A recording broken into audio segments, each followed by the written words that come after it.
Espace TV, le 22h.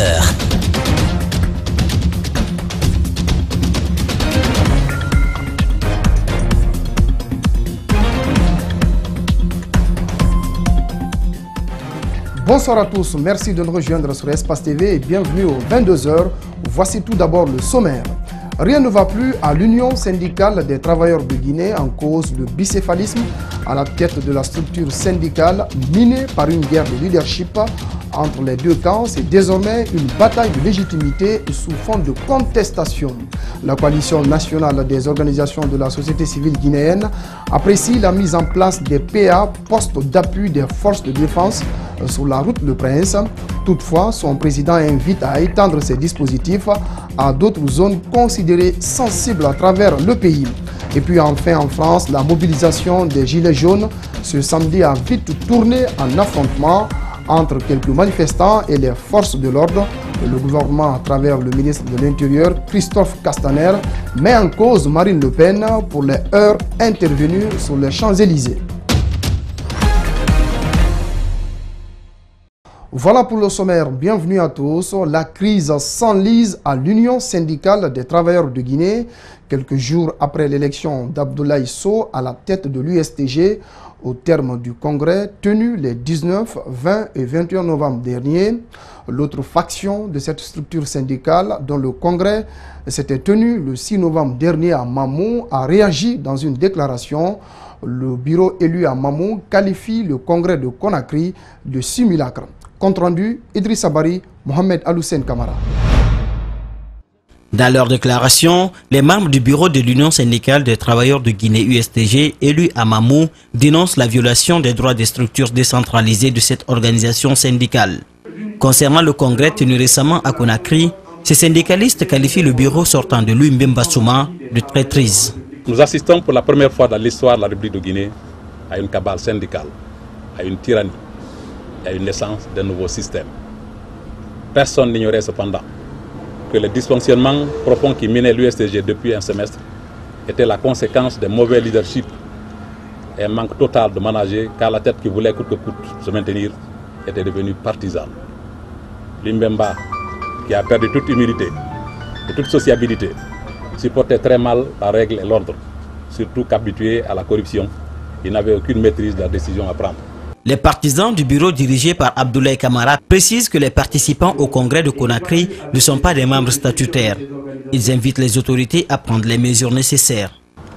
Nous demandons donc à qui de droit de faire attention à ce hold-up et de prendre une action responsable pour établir la vérité dans cette institution, pour éviter le gâchis à l'USTG et sauver, alors qu'il est encore temps, l'honneur, l'éthique et le droit dans notre pays.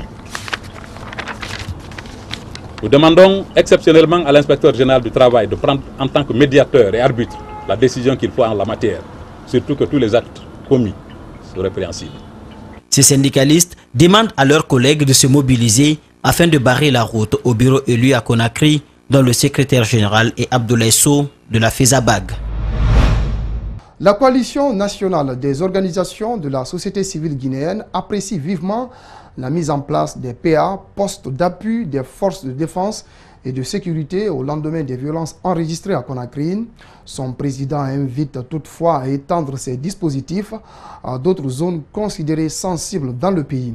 Reportage d'Ibril Ba, Abdoulaye Kamara. La CONASOC sort de son silence et se prononce sur le déploiement des patrouilles mixtes pour lutter contre l'insécurité et le banditisme selon le gouvernement. Pour Mamadi Keïta, cela fait suite à de nombreux appels lancés par sa structure à l'endroit du gouvernement sur des violences enregistrées ça et là. Alors dès que j'ai vu venir cela, je me suis dit, j'ai demandé qu'on prenne des mesures et j'ai lancé un appel aux parents, aux autorités locales pour que des mesures soient prises. Parce que ce n'était pas un jour de ville morte, ni également un jour de marche. Une mesure qui pour l'instant minimise les incidents, note Keïta. Toutefois, il s'interroge sur la durée de cette opération. Le temps doit être déterminé parce que quand il y a la paix, il n'y a plus de raisons que effectivement ces patrouilles continuent éternellement. Il invite les autorités à une sensibilisation à tous les niveaux et faire savoir aux citoyens que ces mesures prises sont dans leur intérêt. elle n'empêche pas les citoyens qui passent ou les citoyens qui habitent là, si on ne les empêche pas de vivre en paix, il n'y a pas de problème. Parce que ce qui est très important, c'est comment sécuriser la vie des citoyens de leurs biens. Si ça peut nous amener dans ce contexte, moi je pense qu'il n'y a pas de problème. La CONASOC, dans la même lancée, appelle tous les acteurs de la vie sociopolitique à la retenue et d'éviter des propos de nature à déstabiliser la quiétude sociale. Et puis en plus bref, la communauté guinéenne vivant au Sénégal a fait une marche pacifique ce vendredi à Dakar pour dénoncer l'injustice et les violations des droits humains en Guinée. Comme vous le constatez sous ces images, la marche s'est déroulée de la place L'Obélix au rond-point de la radio-télévision sénégalaise. C'est une initiative du collectif des citoyens guinéens pour l'intégration au Sénégal. Cette protestation a mobilisé acteurs de la société civile, journalistes, sages et coordination régionale. Justice dans ce journal, il est enfin libre de tout mouvement. C'est Ibrahima Souri Kamara, un militant du principal parti de l'opposition, l'Union des forces démocratiques de Guinée, UFDG. Sa première sortie en public, c'était à l'occasion de l'Assemblée générale du parti où notre équipe de reportage était présente. Makiso El Haj Aliouba. Ibrahima Souri Kamara est reçu en héros ce samedi à l'occasion de l'Assemblée générale de l'UFDG auprès du chef de file de l'opposition. Le désormais ex-prisonnier politique rassure les militants et responsables du parti quant à sa détermination de poursuivre sa lutte. Je faisais des activités physiques tous les matins parce que je me dis 2020 c'est maintenant. Il faut commencer ce combat-là. Donc je faisais beaucoup le sport. À marge de l'Assemblée générale, nous l'avons interrogé sur son séjour à la maison centrale. J'ai trouvé des frères, des compatriotes qui étaient détenus ici. Je me suis adressé à eux parce qu'eux-mêmes ils me connaissaient parce que j'étais tellement médiatisé. Donc à travers les médias, ils ont compris qui je suis. Donc c'est petit à petit que ces gens-là venaient vers moi. Ils me rendaient beaucoup de services et moi aussi je les rendais beaucoup de services. Pour le rappel des faits qui lui étaient reprochés, le chef de file de l'opposition dénonce tout d'abord un acharnement contre ses militants avant de donner des précisions. Non, c'est dommage pour notre pays qu'on arrête sans motif valable, qu'on juge et qu'on condamne à 8 mois de prison un citoyen, un responsable de l'UFDG, pour avoir prévenu qu'il y avait un risque de mettre le feu au marché de Madina. Mais l'UFDG est habitué à ça. On sait que nous sommes la cible aussi bien des assassinats ciblés, des arrestations arbitraires, des harcèlements judiciaires. Quelles ont été les démarches que vous avez pu mener pour que sa peine puisse être réduite? Parce qu'il était condamné quand même à 18 mois de prison. Il n'a fait que 8 mois. On n'a pas mené de démarche particulière. Hein. L'installation des PA dans la commune de Ratouba ou encore la poursuite des manifestations étaient entre autres les points évoqués au cours de cette assemblée générale hebdomadaire de l'UFDG. En prélude au 15e congrès de la Société africaine de gynécologie et d'obstétrique qui devra se tenir du 26 au 29 novembre, un pré-congrès de 6 ateliers de formation a été organisé à Conakry. Objectif, améliorer la pratique gynécologie et d'obstétrique à travers la formation et sensibilisation des professionnels de la santé afin de maintenir un niveau élevé de professionnalisme et de respect de l'éthique. Arseni Bari, Djibril Kaba Kamara. Ces congressistes sont venus de 20 pays d'Afrique et dans le monde. Ils sont répartis dans différentes salles. Dans la première, ils échangent sur la planification familiale postpartum. Il s'agit de réduire la mortalité maternelle qui se trouve déjà entre 25 et 30% en Guinée et le taux de prévalence contraceptif de 8%. Il y a un espacement sain des grossesses qui signifie que si la femme attend au moins 2 ans après son accouchement pour concevoir une nouvelle grossesse, eh bien, on peut réduire tous les risques de mortalité qu'elle va courir, que le nouveau-né va courir et que l'enfant qui est déjà né va courir. Ici, ce sont des Français qui facilitent les débats sur le cancer du col de l'utérus.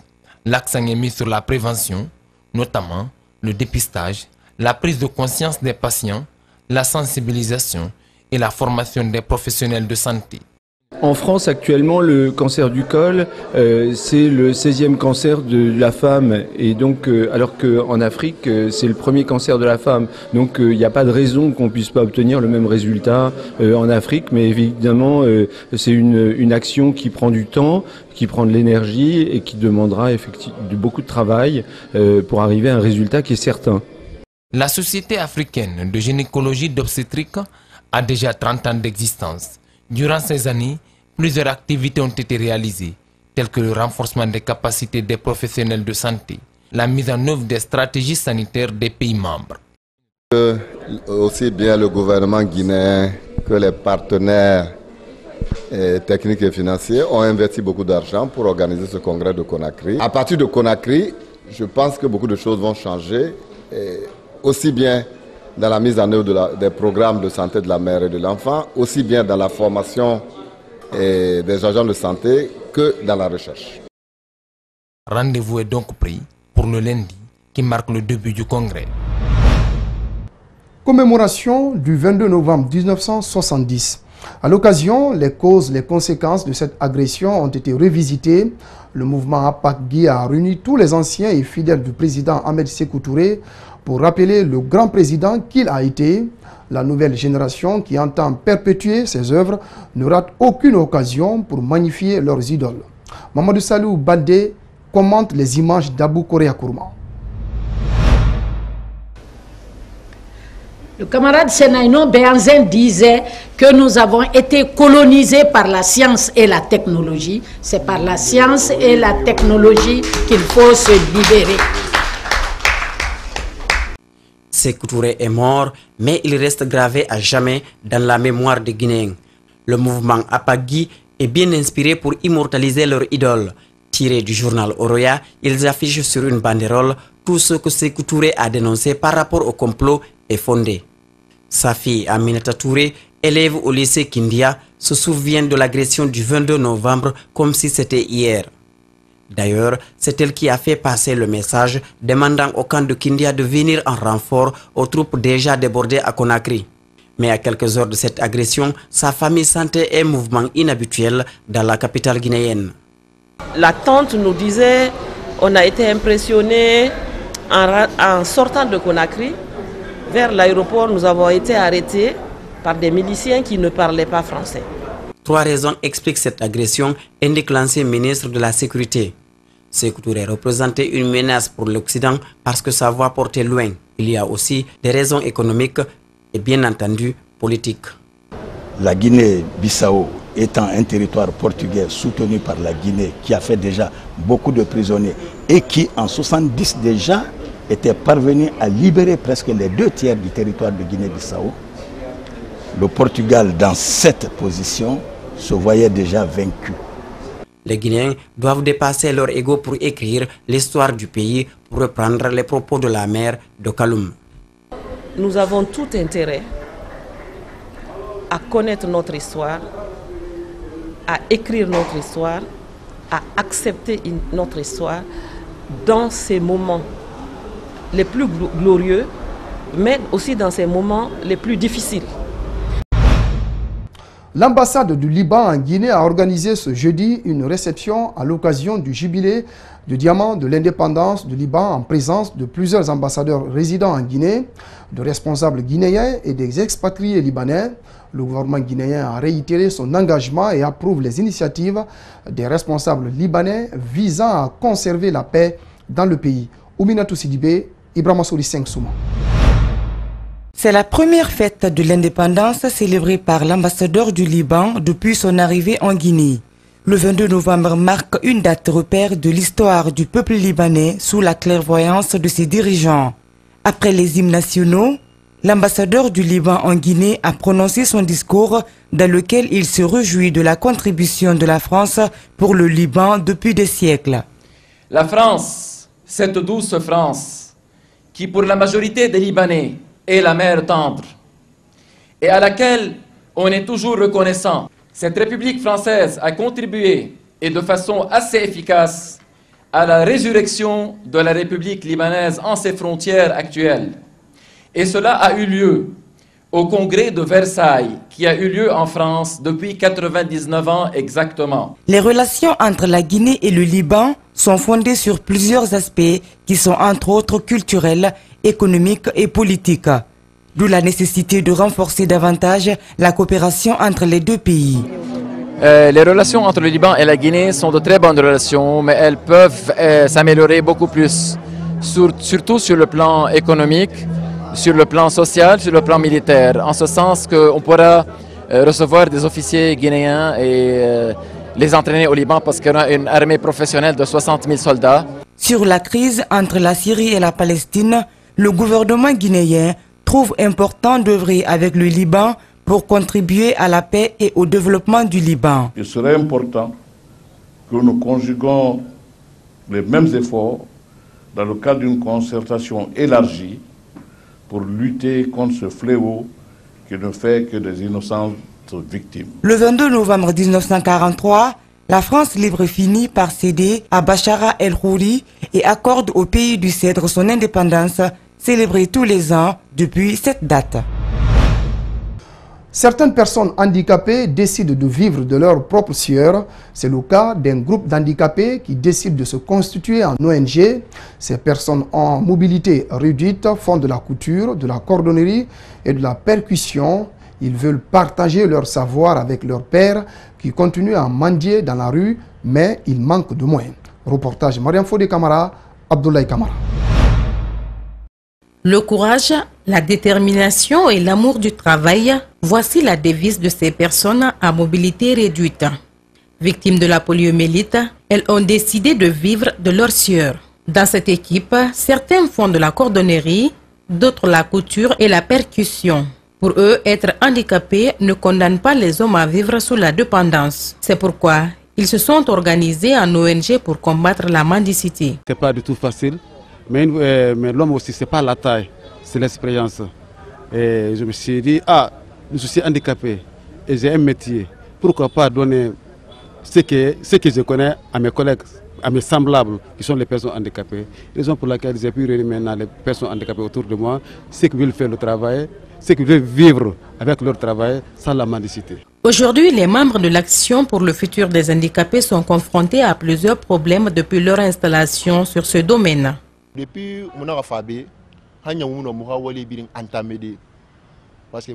que nous sommes arrivés ici, nous ne travaillons pas correctement. Regardez notre salle de répétition. Il est difficile de travailler ici. Nous n'avons pas de moyens pour arranger ce coin. Nous sommes confrontés à beaucoup d'autres problèmes, notamment l'accès aux toilettes et aux moyens de déplacement. Malgré tout, ces jeunes sont déterminés à travailler pour subvenir à leurs besoins. Un travail qu'ils accomplissent avec dévouement. Ce n'est pas parce que je suis handicapée que je dois rester à la maison. C'est pourquoi j'ai choisi de faire la couture.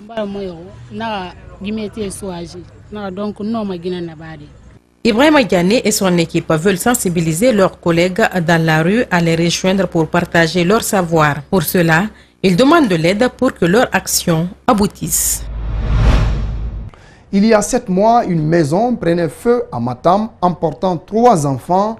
210 jours après le drame, Salimatou Doumbouya, mère de cette famille décimée, vit misérable et entend de l'État et des bonnes volontés une aide pour nourrir son unique garçon qui a survécu à l'incendie. Nos reporters Abdoulaye Sadio Diallo et Alseni Kamara sont allés à sa rencontre. Suivez. Au mois de mai dernier, cette jeune dame a vécu le pire moment de sa vie. Salimatou Doumbouya a perdu 3 de ses 4 enfants dans un incendie qui a ravagé sa maison à 2 h du matin. On était en plein mois de Ramadan. 26 semaines après ce drame, la pauvre vit traumatisée et parvient difficilement à nourrir son unique enfant qui lui aussi a échappé de justesse au feu assassin. En sanglots, elle revient sur son misérable quotidien.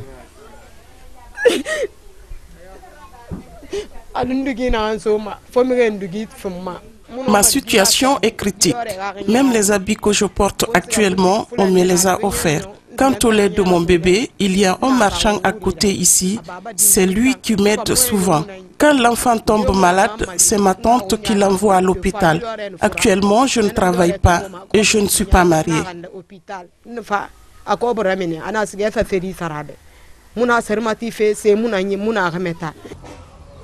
Scandalisée, Salimatou n'ose plus revoir cette maison où a péri presque toute sa progéniture en quelques heures seulement.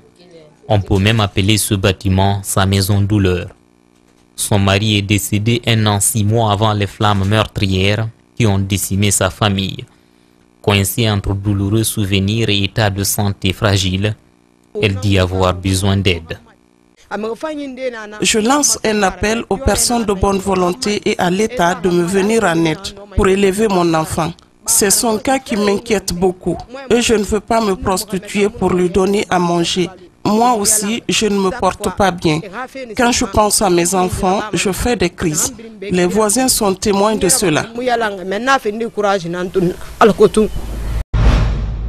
Un mot de sport dans ce 22h. C'est ce samedi que le Wakria AC de Bokeh a quitté Conakry pour se rendre à Ouagadougou pour tenter de défier le club burkinabé Salitas FC au compte du premier tour préliminaire de la Coupe de la CAF. Reportage Moussa Kamposouma, Mohamed Bangoura.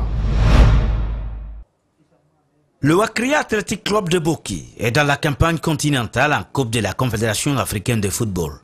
C'est ce club qui représente la Guinée cette saison 2018-2019 dans cette catégorie, pour la première fois depuis sa création il y a juste 3 années.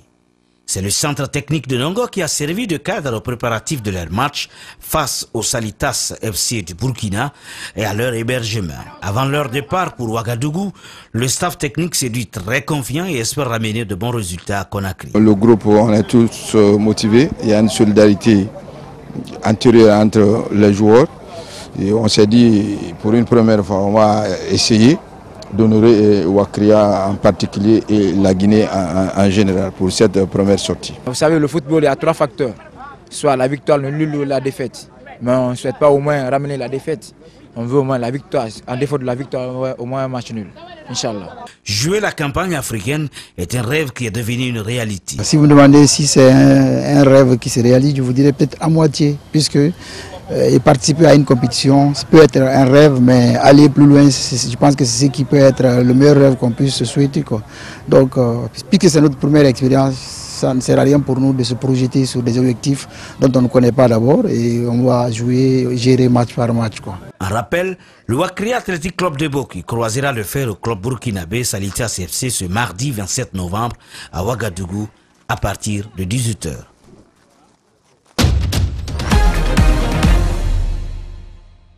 À présent, l'actualité à l'étranger. En plus bref, explosion dans un feu de barricade, jet de pierre contre gaz lacrymogène, pavé décelé sur la chaussée. Comme vous le constatez sur ces images, des échauffourées ont éclaté ce samedi sur les Champs-Élysées, envahis par des milliers de gilets jaunes, malgré l'interdiction de la préfecture de police qui a d'ailleurs procédé à des arrestations. À propos, suivez la réaction du ministre de l'Intérieur, Christophe Castaner, qui met en cause Marine Le Pen pour les heurts intervenus sur les Champs-Élysées. Suivez. À l'appel de Marine Le Pen, qui avait invité les manifestants à venir sur les Champs-Élysées, effectivement, près de 5000 personnes sont mobilisées. Mais ce que l'on constate, c'est qu'aujourd'hui, l'ultra-droite s'est mobilisée, est en train de vouloir dresser des barricades sur les Champs-Élysées. Nos forces de sécurité avaient parfaitement anticipé cette situation. Et donc, petit à petit, l'ensemble des obstacles qui sont mis sur les Champs-Élysées sont neutralisés. Les forces de l'ordre avancent avec des moyens d'intervention qui permettent d'éviter tout blessé. Les lanceurs d'eau, vous avez pu le voir, l'usage de bombes lacrymogènes qui permettent justement de repousser les assaillants, repousser les séditieux. Parce que ce que je constate depuis ce matin, à travers cette mobilisation de l'ultra-droite, c'est qu'au fond, les séditieux ont répondu à l'appel notamment de Marine Le Pen et veulent s'en prendre aux institutions, comme ils veulent s'en prendre aux parlementaires de la majorité. Voilà, mesdames, messieurs, c'est la fin de ce journal. Merci à tous de l'avoir suivi. Merci aux équipes en régie et en édition. Ce journal est à revoir sur notre site espacetvguinée.info. Très bonne soirée à tous.